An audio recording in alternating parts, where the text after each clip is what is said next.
This is Bishop's Park College in Clacton-on-Sea, a seaside town in a largely white working-class area of significant deprivation. A large number of Bishop's Park students are in public care.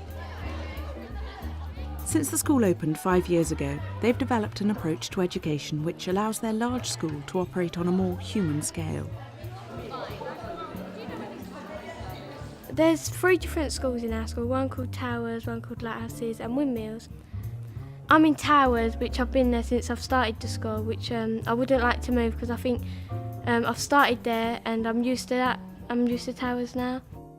The entire school, both staff and students, are divided into 3 autonomous communities, each of which has a maximum capacity for 300 students. I'm Mike Davies, and I have the wonderful privilege of being principal here at Bishop Park College in Clacton. Unless you really know children really well, then actually you can't challenge them.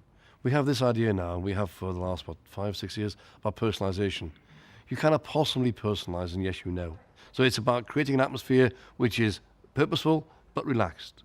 An atmosphere in which I know that I count, but I can be challenged, and that challenge I will be supported. But you can only do that with the creation of learning communities, teams of teachers, in areas actually which make sense. There is nothing traditional about the approach Bishop's Park takes to education. At Key Stage 3, for 4 days of every week, teachers and pupils within each of the 3 small schools work on themed projects, and on Fridays, they break into groups to do masterclasses. This is Mike's early morning staff briefing, where he calls together staff from all 3 schools. OK, bon voyage, thanks very much. Today is Friday, and this English masterclass is led by Kat Wallace. He clasps the crag with crooked hands, close to sunny in lonely lands. Ringed with the azure world he stands. The wrinkled sea beneath him crawls. He watches from his mantled walls. Like a thunderbolt he falls. When you have them for a whole day for a masterclass, it's really important that you grip them very, very early on, because if you've got 5 or 6 hours with the same group, then you have to really take them on that journey. The school can organise these masterclasses because their small scale allows their timetable to be flexible. We read that amazing poem, which was The Eagle by Tennyson, and we realised that it was a very clever poem. Even though it was a very old poem, it was a very, very clever poem. What did it have in it that we found interesting? In the first verses it had 7 words in each line, and in the second verse it had 6 letters in each line, and it had 8 syllables. And what other things had it got in it? Who can remember a line that they particularly liked from that? It was something like the eagle went like a thunderbolt. Yeah, we described the eagle like a thunderbolt. So he'd used similes as well, hadn't he? And he'd used personification. OK, so we've spent some time this morning looking at animal poetry and talking about why are animals endangered. We've been looking at poetry, we've been looking at pre-1914 poetry, we've been looking at the use of language, we'll look at persuasive writing this afternoon. It's important to sort of try and get that quality, is to try and interweave as many different elements as possible. So the whole creation of the mask, we've got time to do that in order to then be able to work effectively in role this afternoon. Though Mike Davies is head teacher with responsibility for the whole school, one of the key strengths of Bishop's Park is that each of the 3 small schools has its own principal. This is Frances Holloway. Is she fierce like a tiger? Yeah? Is she? I don't think that we ever have a child who we don't know well, and that who has no one in the college that they can relate to. If, for instance, you need to talk to someone about a problem within the lessons, you can talk to anyone you like, from an LSA up to the head. It's that sort of relationship where hierarchy doesn't matter. It's a friendship more than, I'm in charge, the top authority. It's not fighting for top dog all the time. Strong relationships between staff and students don't happen by luck. Tutorial time is set aside during the working week, so the staff can really get to know the children in their care. This is Ed Constantine's tutorial group. So, Katie, you say your positive achievement this week is that you've been told that you're going to get an overall A in maths. Coursework I'm an A on. So if I get a B in my test paper, I can get an A. You're still going to get an A even if you get a B? Yeah. What about if you get a C? C, I'll get a B. And what do you want? I want an A. We just talk about our achievements of the week and everything. And it like gets the teacher to help them know a bit about us. And we ask questions about him and or her, you know. And it just seems like it's like sitting at home, you know, talking to your parents. Are you good at drill? Yeah, I haven't been doing it that long, so No.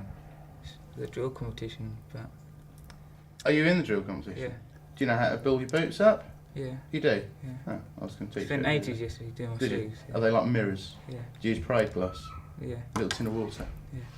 You know it's all the tricks. Cotton wool. That's brilliant. Oh, good luck with that on Sunday. Okay. Some of the things they wanted to talk about are about what they do outside of school.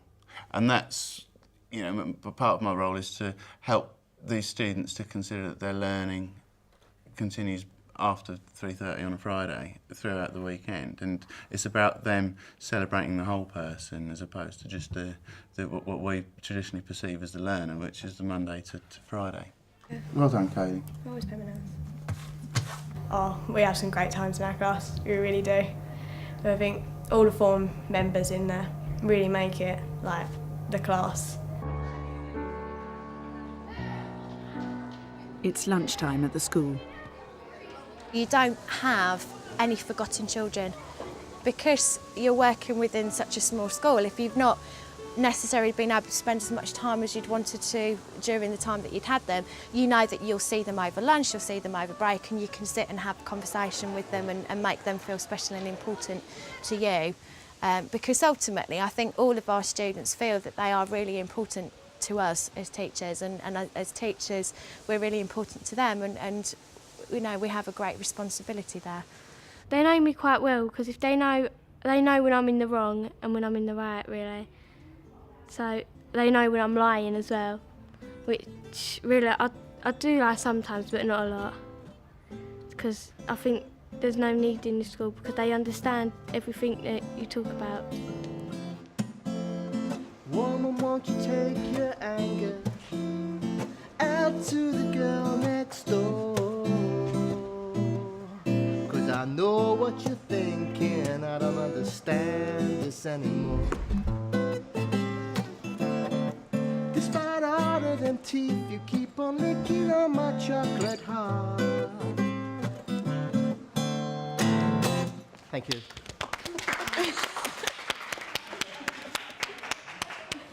Right, today we are going to do a human MOT. First thing, what's an MOT? Make sure it's safe on the road. Make sure it's safe on the road. Excellent, yeah? Other reasons, anything else, why? Richard O'Connor is a trained PE teacher, but at Bishop's Park, no teacher gets to just teach their specialism, which came as a surprise to Richard at his first staff meeting. We all sat down as a mini school, as Towers as a mini school, and we said, right, who's going to teach what? And I was, hang on, I thought I was employed as a PE teacher, and I'm, you know, nudging on the lead teacher's shoulder and saying, I'm just teaching PE, aren't I? I said, no. You know, what other things could fall underneath your umbrella, as it were? And I said, well, I suppose, you know, half my degree was in science. You know, I've always been brought up and I was half trained as a science teacher, so it would make sense that if I try and take on the science role.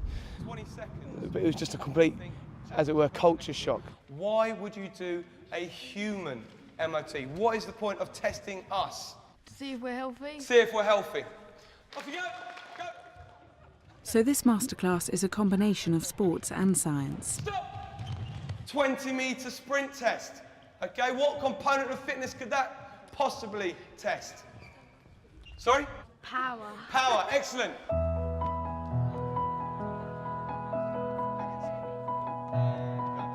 Isn't that our job? Isn't our job something to do with inspiring young people to articulate what their concerns are, interests are, and then helping them scaffold ways in which they can then begin to understand and move forward? That's what we try to do here at Bishop Park. Having 3 small schools clearly allows students to develop close relationships with their teachers. But there is a drawback. Staff in each of the small schools have to share the responsibility of teaching the whole curriculum. Does this mean students receive less specialised teaching? I think that in the 4 years that I've been here, I've stopped thinking of myself as a linguist, really. And now I teach children, and I teach children whatever anybody suggests that I should teach them. Your group, you're going to come here. Ultimately, we are teachers. We're educators of the youth.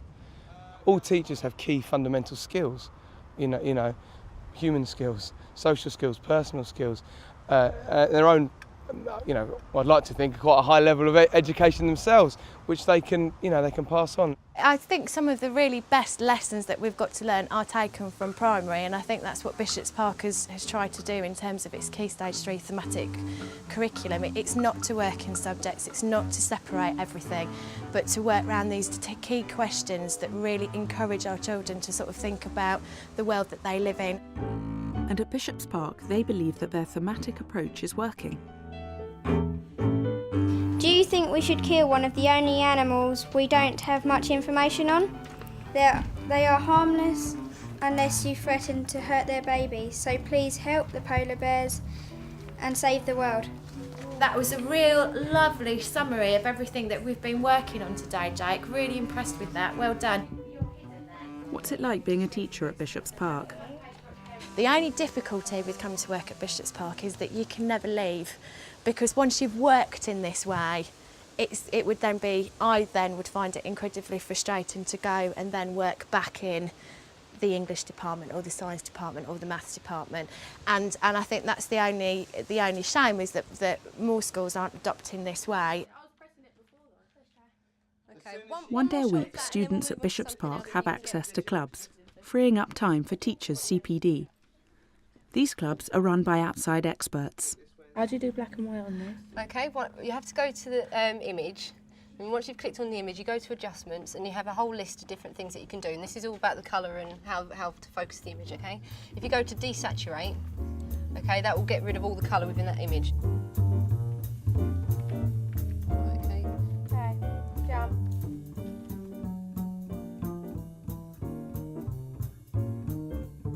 The school's achievements include the fact that they haven't had a teenage mother in 5 years and no permanent exclusions. Mike Davies' vision for his pupils remains crystal clear. So we want somebody who will actually be a good dad or a good mum, somebody who will be a good neighbour, somebody who will be a good worker, somebody who will be a good leader, somebody in a sense who will have terrific dispositions in terms of accepting diversity and be tolerant. Be enthusiastic, participate in democracy, but always have a sense of hope that tomorrow can be better than today, and I can be an author together with you of that tomorrow. Yeah, I mean, I'm a person that finds it really hard to think what I want to do, because at one point I wanted to do hairdressing and beauty, and then I've gone off of that idea when I've got older. I mean, I don't know why, it's just that I've wanted to do it all my life, and then I think, oh, can I do something else? Can I make something better of my life?